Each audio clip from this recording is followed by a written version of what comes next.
Gente, bom dia. Segunda-feira, 4 de maio, quarentena, mais um summit da LBCA. Aos que não me conhecem, meu nome é Amanda Juni, sou sócia da área 100, membro do Comitê de Diversidade e Inclusão do escritório, e fui convidada hoje a mediar o nosso encontro com a professora Mônica Sapucaia Machado, em conjunto com a Santa Maria, nossa gerente de conteúdo. A professora Mônica é doutora e mestre em Direito Político e Econômico pelo Mackenzie, pós-graduada em Administração Pública pela FGV e bacharel pela PUC-Rio. Ela também é membro do Grupo de Estudos Mulher, Sociedade e Direitos Humanos pelo Mackenzie, professora permanente do Programa de Mestrado do IDP. É também mãe de Joaquim e da Catarina. Bom dia, professora. Como a senhora está? Tudo bem?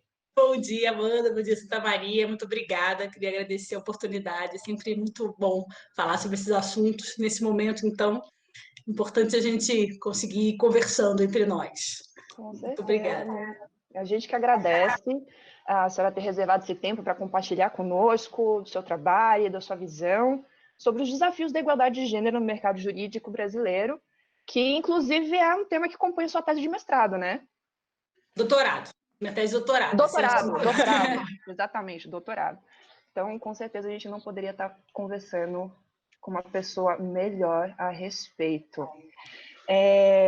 Pessoal, para quem tiver perguntas ou dúvidas, podem mandar todas elas para a Patrícia Bloomberg, que ela nos encaminha, tá certo? Professora, vamos começar o nosso papo, então?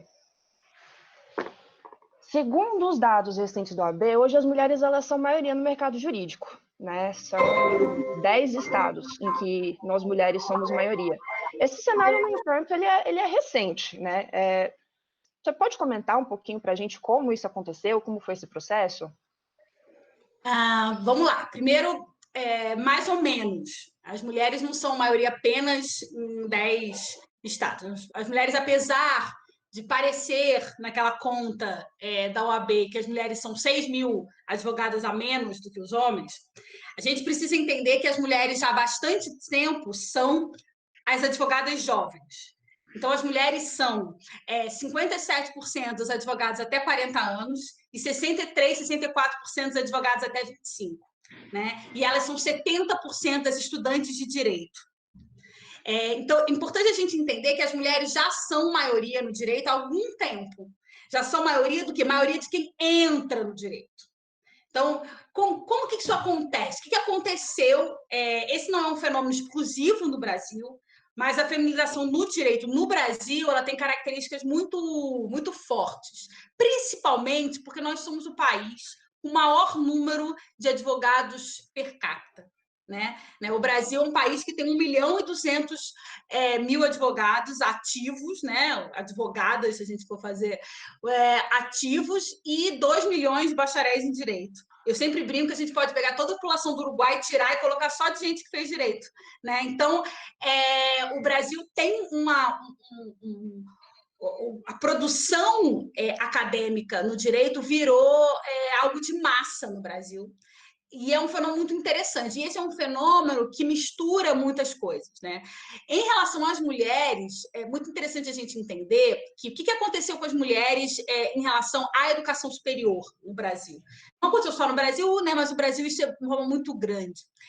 Eu sempre conto essa historinha, até contei para a Amanda quando a gente conversou. O que aconteceu? O Brasil, na Constituição de 1824, estamos falando de uma Constituição do Império, e depois, em 1827, com a lei específica sobre educação, se decidiu que o Brasil ia oferecer educação básica para meninas e meninos, o que é transformador, se pensar que nós estamos falando do Império, nesse país desse tamanho. E de lá para cá, esse é um compromisso que o Estado brasileiro sempre teve, oferecer educação pública gratuita básica, né? Educação inicial.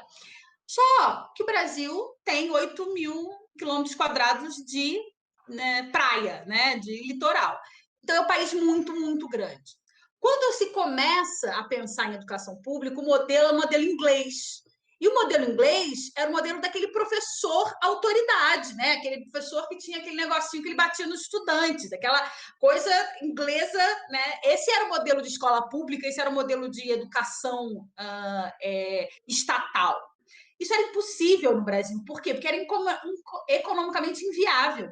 Né? Você tinha que ter professor em todos os lugares, né? E uma quantidade muito grande de pessoas, uma quantidade muito grande de professores. E aí se pensou na saída clássica, né? Na saída, bom, então nós vamos contratar as mulheres. Por quê? Porque as mulheres elas eram mais baratas. Porque a lógica é que as mulheres não precisavam daquele dinheiro.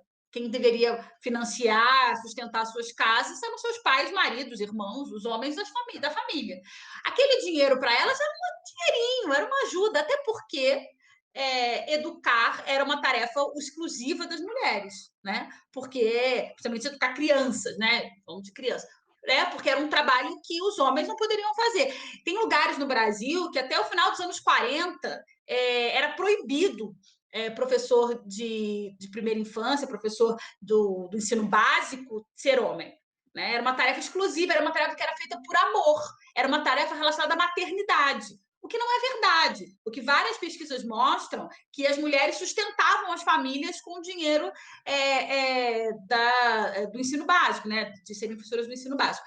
Então, a educação pós-educação básica para as mulheres, a primeira educação pós-educação básica possível era o que chamava de escola normal. O que era escola normal? Era uma escola feita para você aprender a ser professora de crianças pequenas. Esse era o ápice da sua profissão, né? Da construção de um saber para exercer uma profissão. Bom, então, as mulheres brasileiras, elas entram na universidade, elas chegam na universidade com esse estigma, né? Elas entram na universidade para serem professoras. Então, elas vão para a pedagogia no primeiro momento, quando elas chegam na universidade. Elas vão para essas, né? Elas vão para letras, elas vão para tarefas mais voltadas à educação, porque era uma função da mulher. Né? Elas vão também, obviamente, para enfermagem, que era também uma função de mulher. São as funções do cuidado. Né? O cuidado, que é uma tarefa até hoje praticamente exclusivamente feminina, né? Até hoje essa realidade é assim, são as mulheres que cuidam das pessoas até hoje, foi se transformando profissão, principalmente porque a gente chamaria de uma classe urbana pobre, né? De uma classe média urbana que começa a existir, né? E que começa a precisar trabalhar. Tem, a coisa que mais me irrita é aquela frase: as mulheres começaram a trabalhar por volta de 1970. Não, as mulheres trabalham no Brasil desde sempre. O que é trabalho? Trabalho é saio de casa para ganhar dinheiro. Desde 1500, né? Onde as escravas vendiam cocada na rua para levar dinheiro para casa. Não estou falando de afazeres domésticos, estou falando de trabalho. Né? A diferença é que, no passar do tempo, as mulheres ricas foram entrando no mercado de trabalho. E aí elas foram entrando a partir do processo, quanto mais ricas, mais demorou para elas entrarem no mercado de trabalho. Né? Então, o que acontece com as mulheres? Voltando para a questão do direito. O que acontece? O direito ele é a primeira profissão do que a gente chama de profissão imperial, que seria direito, medicina e engenharia, são as primeiras profissões imperiais, que as mulheres podem fazer vestibular. Que quem tinha feito normal podia fazer vestibular. Então, o que acontece? Ela é mais próximo de quem estudou pedagogia, de quem estudou letras, era mais próximo do que a medicina e a engenharia. Então, e por isso o direito ele se feminiliza primeiro, uma das razões, né? Outra razão, e aí é muito mais recente, foi a abertura né, e as privatizações a partir de 1990, onde se precisou de um grupo muito grande de advogados para um volume de ações que não se tinha. Até então, a advocacia era uma profissão, de fato, de profissionais liberais. E aí você vai ver os grandes escritórios a partir de 1990, aonde você começa a ter um volume muito grande. E aí, de novo, as mulheres são chamadas para ser chão de fábrica, porque você precisava de muito profissional, né? E elas já estavam dentro do direito, e isso vai facilitando a cada vez mais a inclusão das mulheres nesse trabalho de forma baixa, né? De sempre no chão de fábrica. Mas, assim, só para responder a tua pergunta, são vários fatores que fazem as mulheres o direito de se feminilizar. Só que todos esses fatores eles estão muito vinculados a uma precarização do trabalho da advocacia. né? Não é só nisso, as profissões muito comum, a feminização está de mãos dadas com a precarização. Né, as mulheres são utilizadas como mão de obra barata até hoje no mundo, e no direito não foi diferente. E é assim que a gente continua vivendo. Né? Hoje em dia, as mulheres são a maioria na advocacia, e elas são a maioria na estrutura da justiça, apesar de não serem a maioria como juízes, juízas e desembargadores e desembargadores, mas elas já estão totalmente inseridas no processo de apoio aos homens, né? Como sempre, de apoio aos homens. Professora Mônica, bom dia. Amanda, bom dia. Professora, essa questão que a senhora coloca é muito importante, a questão da proletarização da advocacia. Então, a senhora falou também que nós teremos aí um tsunami, são 70% de estudantes de direito que vão chegar lá. Agora, como é que a gente empodera essa mulher? Qual é o caminho para empoderar essa mulher na advocacia? Um exemplo bem básico é a própria OAB. Nunca houve um presidente do Conselho Federal mulher. É baixíssimo o número de presidentes nas seccionais e nas subseções. Então, qual é esse caminho para a mulher dar essa virada? Olha, são muitos e nenhum. É muito complicado a gente trabalhar com isso. Na verdade, a advocacia vai viver agora um grande drama. E, na verdade, é um drama com cara e rosto das mulheres. Né? O que acontece com... Só para a gente fazer um link, o que aconteceu no Brasil em relação à educação, em relação ao direito, né? Em relação à faculdade de direito? Em 1995, Paulo Renato, ministro do governo Fernando Henrique, libera a proliferação das faculdades de direito, que a gente chama de faculdades cuspigis. O que é isso? Faculdade que não precisa de laboratório, certo? E aí virou no Brasil um negócio ter uma faculdade. Era muito fácil ter uma faculdade de direito. Né? Então, a gente, hoje em dia, nós temos mais faculdades de direito do que o mundo inteiro juntos. Eu vou repetir.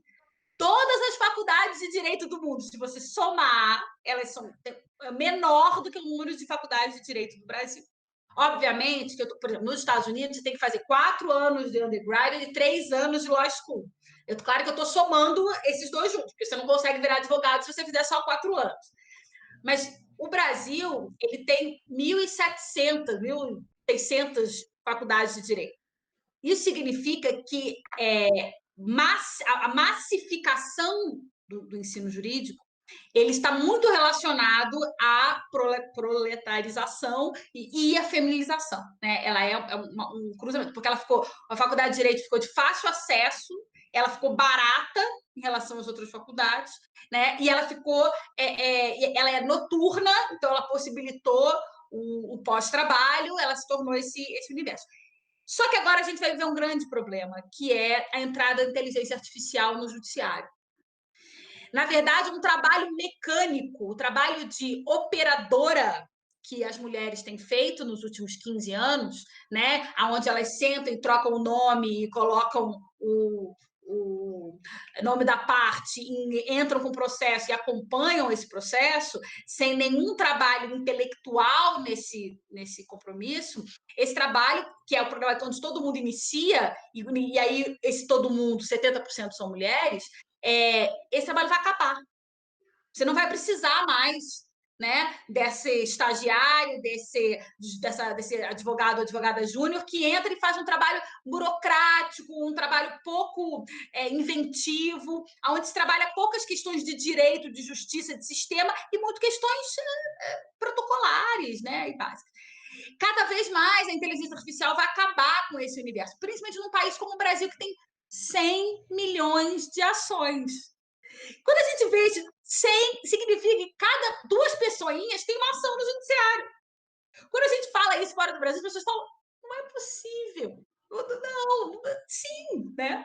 E a maioria das ações são ações de massa, são ações sem nenhuma estratégia nesse processo. Esse trabalho agora é um trabalho que vai acabar. E quem será atingido em cheio são as mulheres. Então, se a minha sobrinha falar, vou fazer direito, eu falo, não faça direito nesse primeiro momento. Neste primeiro momento, a gente vai ter uma desorganização da cadeia de trabalho no direito do Brasil, no mundo inteiro, mas no Brasil principalmente, porque o volume é muito grande, e as mulheres serão mais atingidas. Agora, obviamente que o direito não vai acabar, que a advocacia não vai acabar, e que a gente precisa construir profissionais muito melhores e vão ter outras oportunidades. E aí sim, e aí você está falando é importantíssimo, Santa Maria. A representatividade, ela é uma característica necessária para o processo de decisão.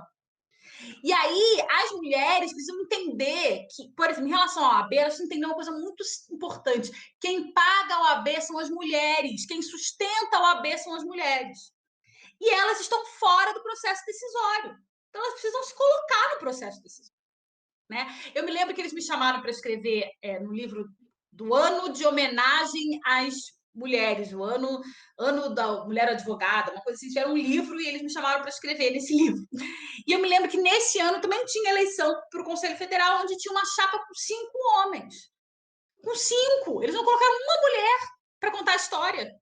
Quer dizer, então, esse processo é um processo que as mulheres vão ter que entender que ou elas vão lá e participam e se colocam e sentam na cadeira, ou as realidades... A senhora acha que, desculpa interromper, a senhora acha que a questão da cota dos 30% seria um jeito de começar?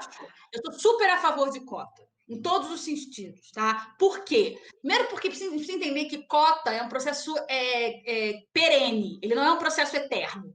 Cota tem começo, meio e fim. Essa é a importância da cota, tá? O que é? É um processo de você quebrar o paradigma que está implementado.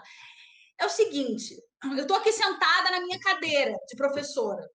Se eu não vou levantar dela de graça, à toa, e dar para a próxima geração, se eu não for obrigada a fazer esse processo. Ninguém sai da cadeira do poder à toa. Você só sai da cadeira do poder se o entorno te obriga a sair. Então, a cota 30, ou melhor, deveria ser de 50%, porque as mulheres são 50% da ordem ou mais, né? Eu acho muito importante. Eu acho que ela resolve, ela não resolve, mas ela é um primeiro passo importantíssimo. O que a gente tem que entender, principalmente em relação à ordem, né, que ali é um espaço de decisão sobre o futuro profissional das advogadas e dos advogados. Aquilo não é só representatividade exclusivamente. Ali é o momento que a gente vai decidir, pode ou não pode ter técnico, que é tecnólogo em direito, pode ou não pode ter inteligência artificial, como que faz não sei o quê. Se você não tem a voz de metade desse universo, você não consegue construir uma política séria. Isso é uma coisa que a gente tem estudado muito, que é uma coisa que a ONU ajudou muito fazendo esse mapa que nos subsidia. É a gente entender que quando a gente vai construir qualquer política, seja institucional ou seja pública, aquela ideia de homem, branco, hétero dos centros urbanos, que é o neutro que a gente utiliza, ele é furado. Se a gente cria uma política pensando nesta pessoa, essa pessoa não existe. Ou se existe, ela existe numa fração muito pequena. Então, a nossa política será ruim. Ela não dará os resultados necessários. Então, se a OAB continuar sendo um espaço exclusivo de homens brancos, de grandes centros, aonde a advocacia não é isso, a advocacia cada vez mais ele é um exercício de uma mulher sozinha, muitas vezes não branca, né, que conseguiu estudar através de um processo de ProUni, de FIES, ou de novas aberturas de universidades públicas à noite, né, e que trabalha com a defensoria, que trabalha como paralegal. Essa é a cara da advocacia atualmente. A cara da advocacia não são os homens brancos de escritório na Avenida Paulista, ou lá na... Sempre esqueço aquele outro lugar aqui em São Paulo. Não é Faria Lima. Na Faria Lima. Não é mais, né? Cada vez é menos. E a OAB não representa isso. Quer dizer, agora, eu até acho, eu acompanho pouco, mas eu até acho que tem tido um movimento interessante. Né? Eu acho que aqui em São Paulo tem tido um movimento interessante para discutir essas coisas. Eu percebo, a Daniela foi minha aluna lá no IDP e ela faz um trabalho muito interessante lá em Brasília. Você sente que tem um processo de ampliar esse debate. Mas ainda falta muito, né? E eu acho que as mulheres, principalmente as mulheres que podem, as mulheres que estão em espaços de algum destaque, elas precisam entender que isso é essencial. né, que é essencial a representação das mulheres, que é essencial que elas estejam lá para se discutir. E não só no direito, né? Que nem a gente, aqui no Brasil, é uma vergonha, por exemplo, na participação no Congresso Nacional. Agora a gente conseguiu ser 15% e muito mal, vira e mexe cai, vira e mexe, isso não funciona. E, por exemplo, foi feita uma proposta de cotas, que era uma proposta de cotas de verdade, né? Que a nossa lei de cotas, até minha tese minha dissertação de mestrado, é uma lei muito ruim. Mas foi feita uma proposta, na última reforma, uma proposta de uma cota muito simplesinha, uma cota de 12,5%, era uma coisa muito simples, que não foi aprovada, porque os homens não vão sair da cadeira de graça. Nenhuma cadeira de poder elas vão sair de graça. Né? Então, acho que é importante a gente entender que isso é um processo de construção que as mulheres têm que participar. Elas têm que entrar nesse processo de forma corajosa.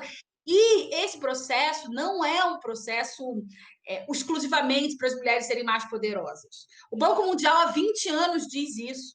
Quanto mais diversidade, mais lucro. Quanto mais diversidade, mais estabilidade. Quanto mais diversidade, mais inserção social. Mais você vende, mais você produz, mais você troca. Não é única e exclusivamente porque é legal ter mulher e mimimi, coitadinha das mulheres. Não! É porque é economicamente inteligente. Né? É por isso que os organismos internacionais tanto falam, tanto debatem isso, entendeu? Porque é economicamente inteligente. E o direito precisa fazer essa quebra, necessariamente. Perfeito. Obrigada. Professora, a senhora falou sobre mulheres em posição de destaque, que tem que levantar sua voz e tudo mais, e isso me lembrou uma passagem da sua tese de doutorado, na qual a senhora fala sobre o teto de vidro das mulheres, né? A senhora pode falar um pouquinho mais sobre essa ideia? Eu sempre brinco que aconteceu uma coisa muito engraçada comigo no mestrado e no doutorado. E quem faz mestrado e doutorado, sempre, quando você começa, tem sempre uma certeza. E eu, tanto no meu mestrado quanto no meu doutorado, as minhas certezas caíram todas por terra no processo de pesquisa, né? O que acontece? O que é o teto de vidro? Né? O teto de vidro, né, glass ceiling, que é uma expressão americana muito utilizada no estudo sobre questões de gênero, é o teto invisível. É um limite que dali não se passa. Né? Então, é isso. Quando você chega no escritório, você abre a porta de um escritório desses escritórios enormes, você vai ver um mundaréu de mulheres. Quando você vai para o processo de primeira coordenação, você ainda vai ver muitas mulheres. Quando você vai para o processo de segunda... quando você chega na sociedade, você vai ver um número muito pequeno de mulheres. Né? Cada vez, essa pirâmide, ela é uma pirâmide muito clara, onde as mulheres estão embaixo e os homens estão em cima. E aí você me diz, por que a gente diz que é de vidro? Porque não tem uma regra, não está escrito mais, né? Cada vez mais o direito, ele não autoriza categoricamente a diferença entre homens e mulheres, a discriminação, mas a relação social e os acordos sociais obrigam. Né? E qual é o grande acordo que faz com que as mulheres não consigam avançar nas carreiras? É a parentalidade. Não tem jeito. Tem uma coisa muito interessante que aconteceu comigo nesse processo de estudo, até porque eu sou o retrato daquilo que eu estudo. O que acontece? As mulheres, elas debatem a parentalidade elas vivem os problemas da parentalidade em todos os níveis sociais. Obviamente que quanto mais pobre, mais difícil é a sua realidade, é óbvio, né? Porque você tem várias outras interseções nessa sua dificuldade. Porque essa é uma realidade que atinge as mulheres mais pobres, as mulheres mais ricas. E quando a gente fala de mulheres que fizeram curso superior, a gente está no extrato mais alto da sociedade, a gente percebe que a parentalidade ela é um fator que vai decidir se aquela mulher irá ou não conseguir crescer na carreira. Porque mesmo quando a mulher não faz o trabalho, e no Brasil a gente tem uma coisa louca que só o Brasil manteve, que é a terceirização do trabalho doméstico com a empregada doméstica, uma coisa que não existe mais no mundo. Né? Mesmo quando ela assim faz, quando ela tem uma staff, ela tem uma babá, uma empregada, mesmo assim é ela que vai administrar este processo.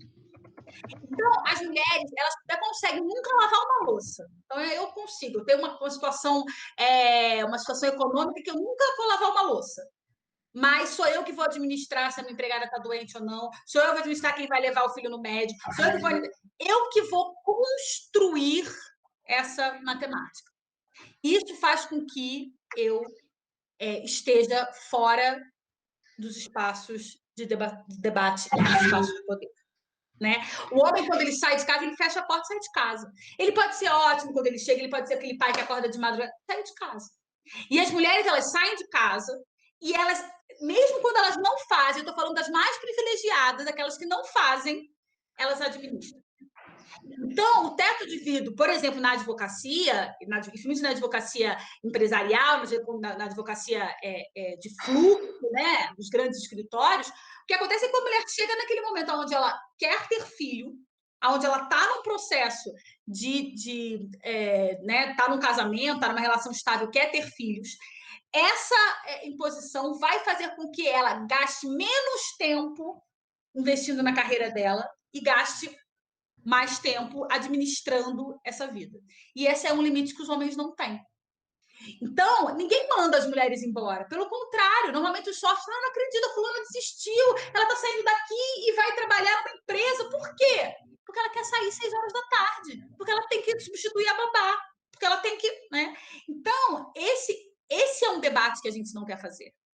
E eu sempre conto uma coisa muito interessante sobre o Brasil. Eu já vou... Quer fazer uma pergunta? É o seguinte, o Brasil até 2018, né? Depois tudo mudou. Até 2018, a gente era um dos países que mais assinavam acordos da OIT em relação a direitos dos trabalhadores. E mais assinavam acordos de direitos humanos. De 88 até 2018, nós éramos os top. Só para ter uma noção, da OIT, o Brasil assinou 86 normativas, enquanto os Estados Unidos assinou 12. Tá? Mas a 156, que é a normativa da divisão dos trabalhos domésticos, da parentalidade, o Brasil não assinou. O Brasil não assinou nunca. O Brasil não assinou no governo Lula, o Brasil não assinou no governo Dilma, o Brasil não assinou. Né? Até hoje, a gente demorou 70 anos para dar às mulheres os mesmos direitos como empregada doméstica. Então, o que acontece? O Brasil, apesar de ter uma população feminina que trabalha muito, muito, né, enraizada no nosso processo de produção, a gente ainda alimenta o teto de vidro. E em todas as esferas, obviamente. Quanto mais pobre, mais difícil, mas ele acontece com todo mundo, inclusive com quem está no topo. Professora Mônica, eu tenho uma pergunta que é correlacionada a isso que a senhora levantou aí. As pesquisas mostram que mulheres sem filhos se aproximam mais da equidade salarial. Essa é a realidade? Sim, essa é a realidade. Né? E é uma realidade que a gente vive na Europa. A gente vê na Europa o que aconteceu. Né? As mulheres falam, então tá bom, então não vou ter filho. E aí você vive hoje em dia um processo super complicado, né?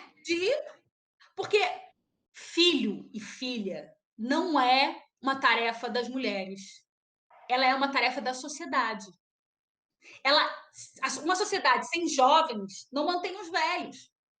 Uma sociedade sem jovens não produz, não renova. Essa não é uma função das mulheres.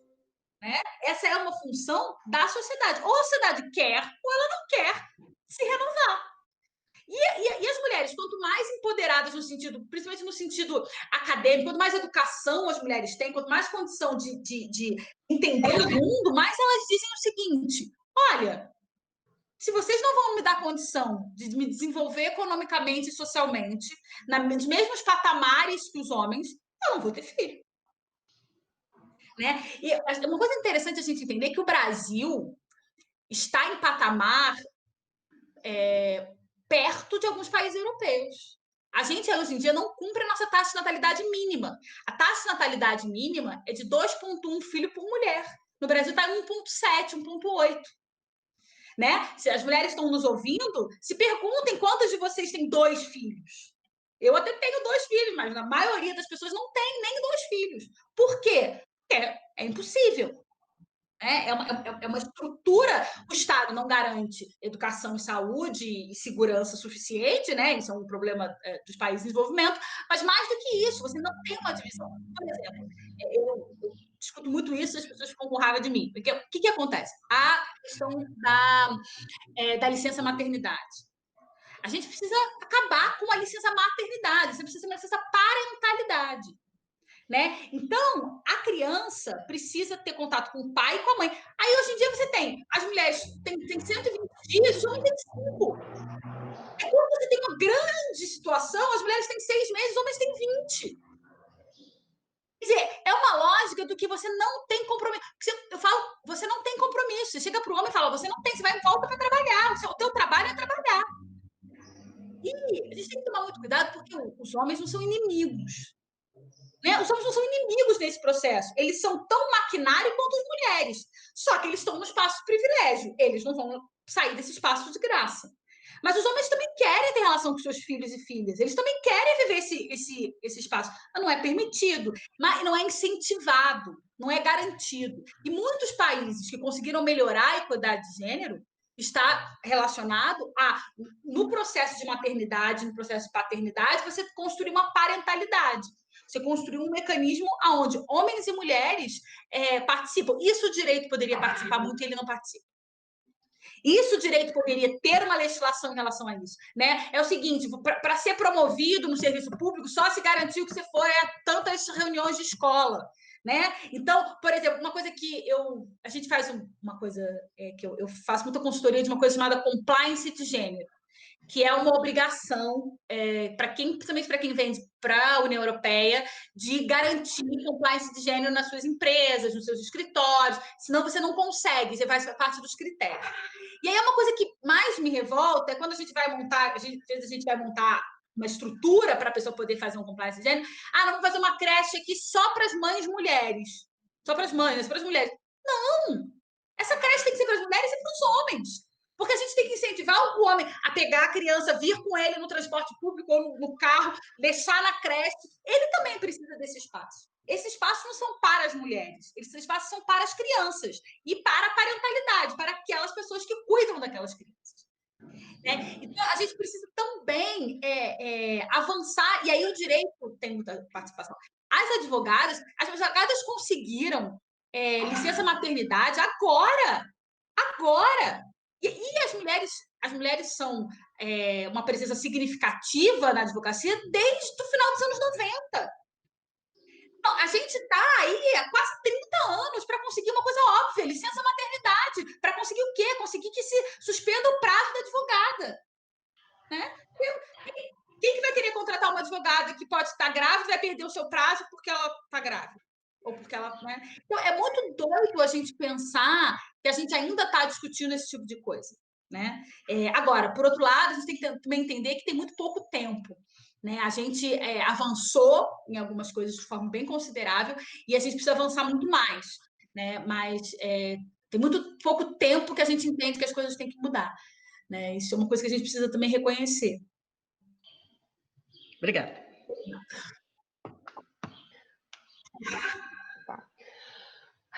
Professora, voltando um pouquinho na nossa conversa, naquela primeira pergunta da Santa, né? Pensando no futuro, na advogada do futuro, o que essa advogada precisa reunir para ter sucesso na carreira? Quais os atributos que essa advogada do amanhã precisa reunir para, de repente, romper esse teto de vidro e se desvencilhar desse beco sem saída? A primeira coisa que toda advogada em começo de carreira, ou meio de carreira, precisa ter é consciência de que ela está em desvantagem. Então, não caiam no discurso de que eu e ele estamos competindo de igual para igual. Vocês não estão competindo de igual para igual nunca. Né? É claro que você é uma pessoa, você é uma mulher branca, né, da rede urbana de São Paulo, com pais que têm condições econômicas. Você está competindo com um homem negro da periferia. Claro que você pode ter, você pode situações muito adversas, você pode ter vantagens. Agora, competindo com o seu igual economicamente, você nunca está em igual condição. Tá? Uma coisa muito interessante que é, quanto mais qualificada a mulher é, maior a diferença salarial ou de renda entre ela e o seu par. Então, assim, obviamente, quem fez faculdade ganha muito mais que quem não fez faculdade. Quem fez mestrado ganha mais que quem não fez, quem fez doutorado ganha mais que quem não fez. Mas entre eu e um colega, eu ganho 62% a menos do que ele na média. Vou repetir, 62%. Enquanto quem tem só ensino médio, né? As pessoas com ensino médio, a diferença é 21%. Então, quanto mais empoderada essa mulher ela é, maior é a diferença entre o poder dela e o poder do homem. Ele é sempre mais. Né? Então, a primeira coisa que as mulheres precisam saber é: vocês não estão com as mesmas armas. Logo, vocês precisam, a primeira coisa é criar rede. A saída das mulheres é criar rede. As mulheres precisam se ajudar. Isso é um compromisso, principalmente quem conseguiu vencer, quem conseguiu quebrar as barreiras, não pode entrar numa lógica de se eu conseguir, vocês que se virem. Não. Você conseguiu porque você é exceção para provar a regra. Então, é um trabalho de cada uma de nós em ajudar as pessoas que estão chegando. Né? E quem foi ajudada a reconhecer que a sua ajuda veio de outra mulher. Isso é muito importante. A meritocracia, então, não existe. A meritocracia ela só existe quando em condições iguais. Meritocracia é isso. Meritocracia não é você, como disse o presidente dos Estados Unidos no debate sobre a questão dos negros, não é você tirar as amarras de uma pessoa e dizer agora corra. Não é isso. Isso não é meritocracia. Meritocracia é você ter as mesmas condições, as mesmas habilidades, e aí você diz, bom, agora corram atrás. Né? Então, qual é o processo de empoderamento possível para as mulheres nesse momento? É com a ajuda das redes e construindo canais e meios para poder competir de forma igual. E aí, às vezes, para você competir de forma igual, você vai precisar de uma rede maior do que os homens. Né? Então, você vai ter as mulheres que vencem, né? E aí, o que eu estou chamando de vencem? As mulheres que se destacam, né, profissionalmente, você olha para trás, você vai ver a rede de mulheres que ajudaram. A mãe, a avó, a tia, a funcionária, a amiga. Você tem uma rede de pessoas que estavam ali ajudando aquela mulher. Eu, na tese de doutorado, eu fiz um levantamento sobre os 25 CEOs, maiores CEOs do Brasil. 3 só são mulheres. E é muito interessante, você vai escutar a fala delas, e é uma fala o tempo inteiro de dizer: eu concilio trabalho e família.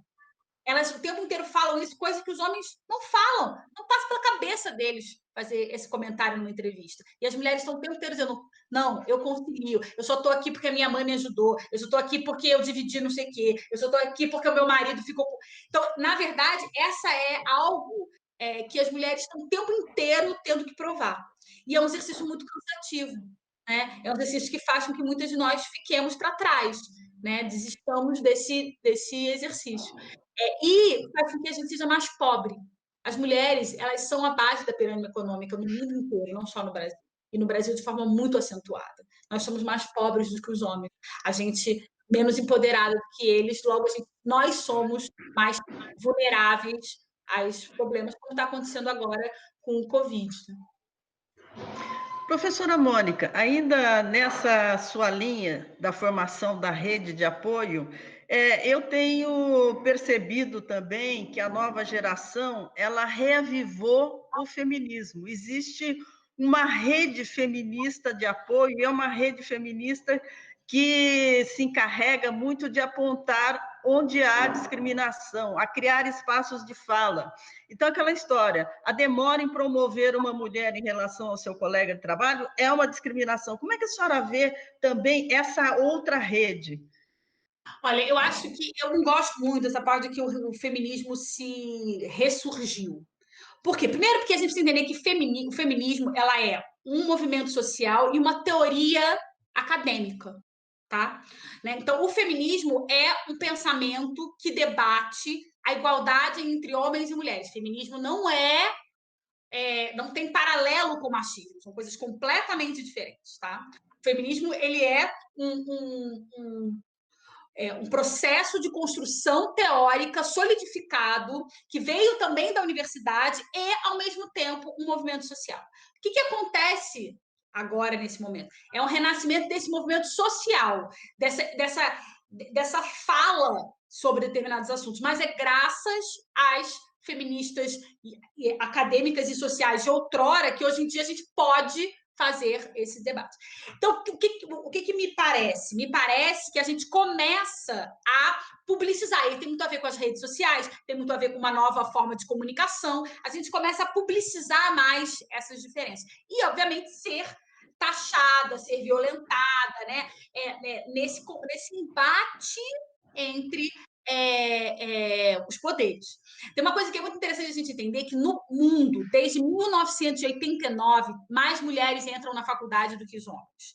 No Brasil, é desde 1991. Nós vivemos mais, nós somos mais escolarizadas do que os homens, e nós estamos cada vez mais em várias áreas.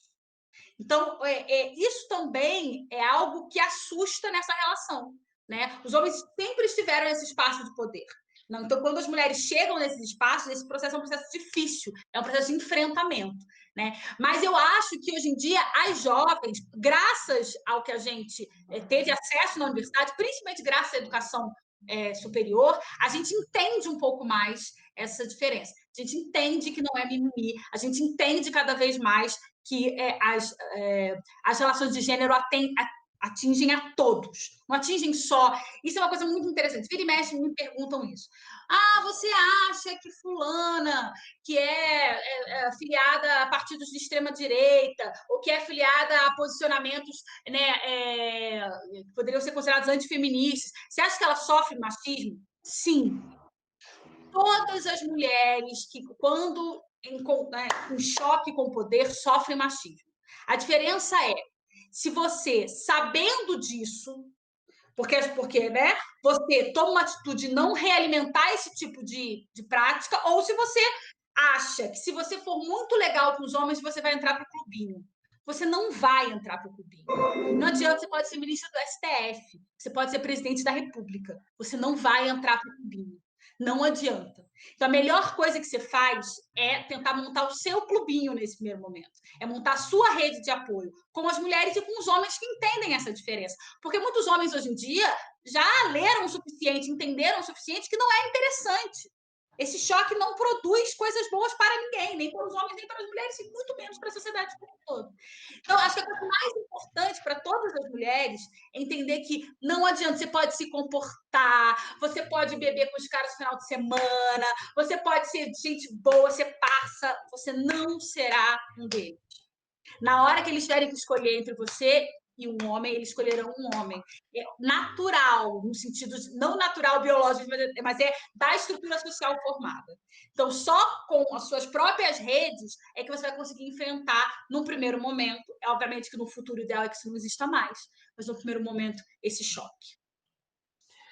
Obrigada. Professora, temos um gancho perfeito aqui. Uma pergunta da nossa audiência. O que um homem comum pode fazer para ajudar?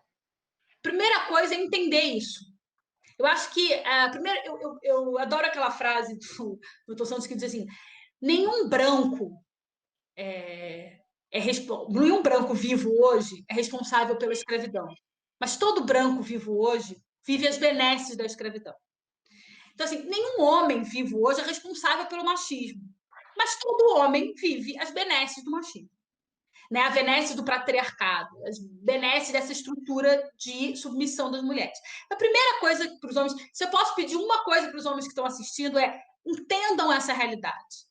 Isso não quer dizer que vocês têm que abrir mão das coisas de vocês por elas automaticamente. Isso não quer dizer que toda mulher é legal, todo homem é sacana. Nada disso. Mas entendam que toda mulher, para estar naquele mesmo lugar que você está, ela percorreu um caminho mais longo e mais difícil. Isso já é uma grande diferença. Segundo, para homens que estão em espaços de poder, imponham regras. Então, por exemplo,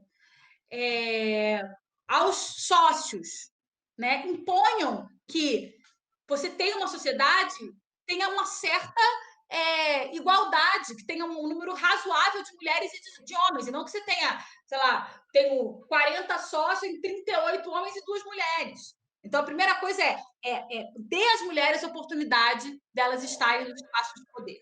Né? A segunda coisa é no diálogo. Não faça um evento que não tenha uma mulher. Se você é responsável por um evento, olhe isso.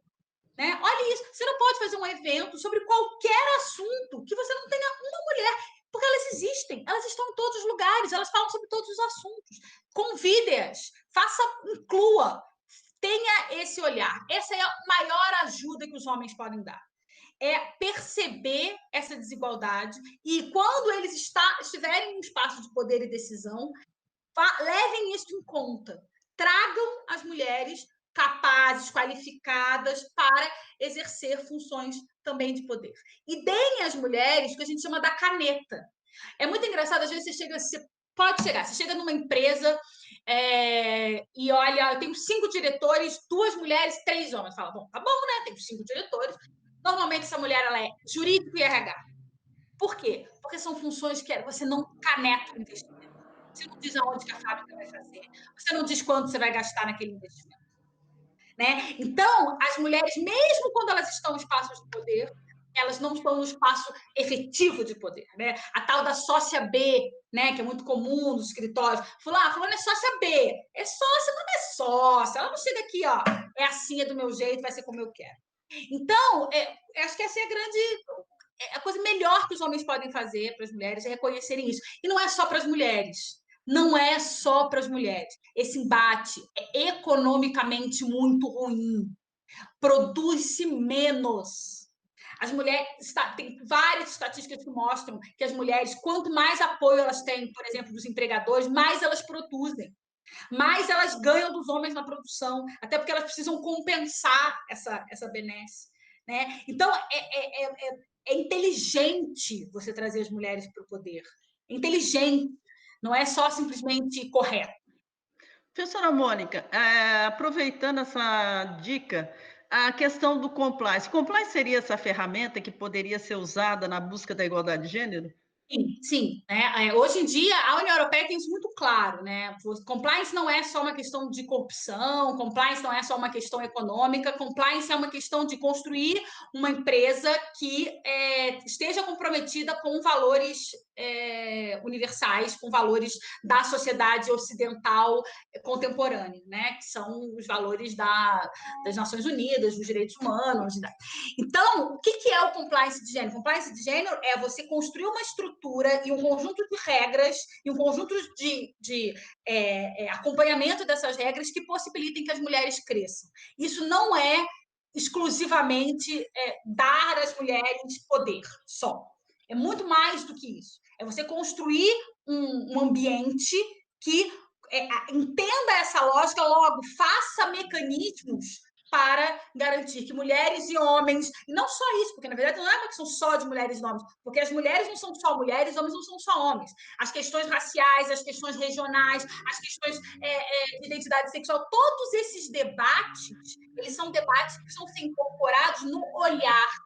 E isso não é para você sair criando cargozinho e dando para cada um para você mostrar que você tem uma coleção Benetton. Não é isso.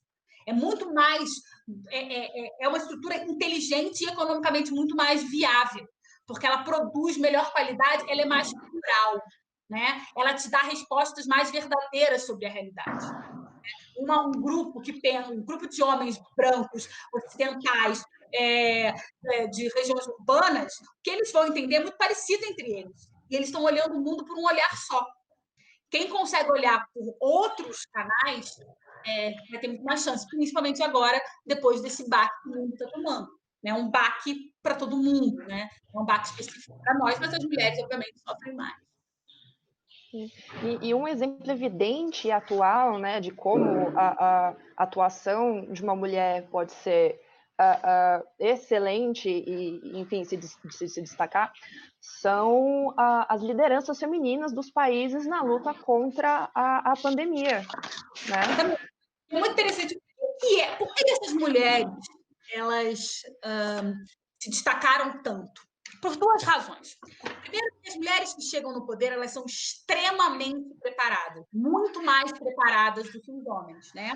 Nós temos casos de homens muito mal preparados e que são chefes de nação. Eles não têm acúmulo, eles não sabem o que eles estão fazendo, eles não entendem nada de economia, não entendem nada de coisa nenhuma, mas eles chegam aos espaços de poder. Essas mulheres, não. Essas mulheres que chegam aos espaços de poder, elas são extremamente qualificadas, tá? Segundo, que a lógica do cuidado, ela é uma lógica inerente à condição social das mulheres. As mulheres socialmente são construídas para serem agentes de cuidado, então elas entendem de cuidado. Elas podem até não cuidar de ninguém, mas elas entendem da lógica do cuidado, certo? Então, elas se adiantam. E foi exatamente isso que aconteceu. Elas se adiantaram no processo, né? Elas disseram, calma aí, eu não tenho como manter isso aqui. Né? Os países pequenos, se eu deixar o vírus chegar, eu não tenho como resolver. Então, eu vou parar antes. Como a gente está vivendo aqui? Quem está cumprindo a quarentena no Brasil? São as mulheres. Quem está preocupada são as mulheres. Por quê? Porque as mulheres entendem. Se eu tiver uma criança doente, se eu tiver uma mãe doente, como é que eu vou resolver? Porque é com ela mesmo. Ela já sabe que é com ela. Se alguém ficar doente, é ela que vai resolver. Então, ela já resolve antes. E isso foi uma coisa que as mulheres levaram. E é interessante que você vê mulheres de percursos completamente diferentes, né? Da Nova Zelândia, à Alemanha, ao Taiwan, pessoas que não são, não tem não são ou só de esquerda, ou só de direita, ou só mais liberais, ou mais petistas. Mas o que elas são? Mulheres. E elas estão na linha de frente, né, professora? Então, esse ganho, e eu acho que isso é um exemplo muito importante. Acho que tem duas coisas que saem da pandemia muito importantes. Uma é o Sistema Único de Saúde no mundo, né? A Europa está discutindo um Sistema Único de Saúde regional, né?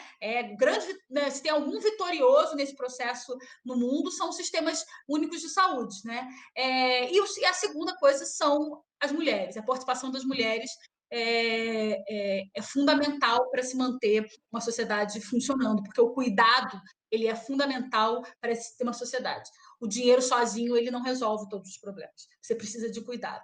Vide o que está acontecendo nos Estados Unidos. Então, eu acho que essa é uma grande conquista, né, se é que a gente pode dizer, dessa tragédia que a gente está vivendo. É a gente perceber isso. Agora, o que acontece muito no mundo é que, às vezes, o mundo passa por grandes tragédias e não aprende, né? Então, eu espero que esse processo nos ensine isso. E eu espero que as pessoas que pensam a sociedade, que pensam o mercado, que pensam as relações, elas olhem essa realidade e tirem dela proveito para a gente não passar por isso de novo. Ou para a gente valorizar coisas que são mais importantes do que outras. Professora, engatando aí, a senhora havia citado na nossa conversa prévia aqui que as mulheres hoje são 2/3 dos profissionais de saúde. Então, elas estão na linha de frente, quer dizer, quem está enfrentando a Covid, na verdade, são as mulheres. Em todos os aspectos. As mulheres são 2/3 dos profissionais de saúde. No Brasil, desde 2004, entram mais mulheres do que homens na Universidade de Medicina. Né? Não é só. As mulheres são 89% das enfermeiras. Tá? Então, as mulheres elas estão na linha de frente, mas não é só isso. As mulheres são quem fazem a limpeza, as mulheres são quem fazem a comida. Né? Em Nova York, 70% dos empregos essenciais que estão saindo na rua e se arriscando são feitos por mulheres.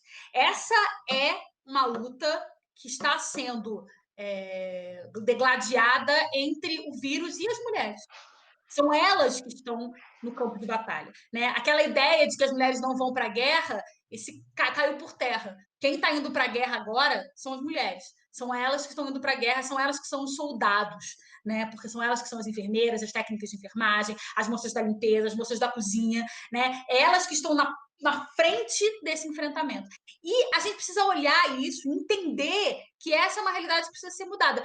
Os homens precisam entender isso e as mulheres precisam entender isso. As mulheres precisam valorizar isso e ter orgulho desse processo e exigir que o capital as dê o mesmo reconhecimento do que dá aos homens.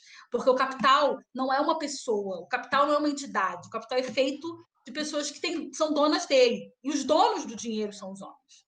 Ou as mulheres vão ser também donas do dinheiro, logo donas do poder, logo capazes de desenvolver as questões, ou elas vão eternamente ficar subjugadas. né? Então, é importante que as mulheres também reconheçam isso e se unam para buscar condições mais iguais de construir a sociedade em conjunto. Professora, foi uma conversa valiosíssima. Infelizmente, o nosso tempo está acabando. Ih, sumi. Hã?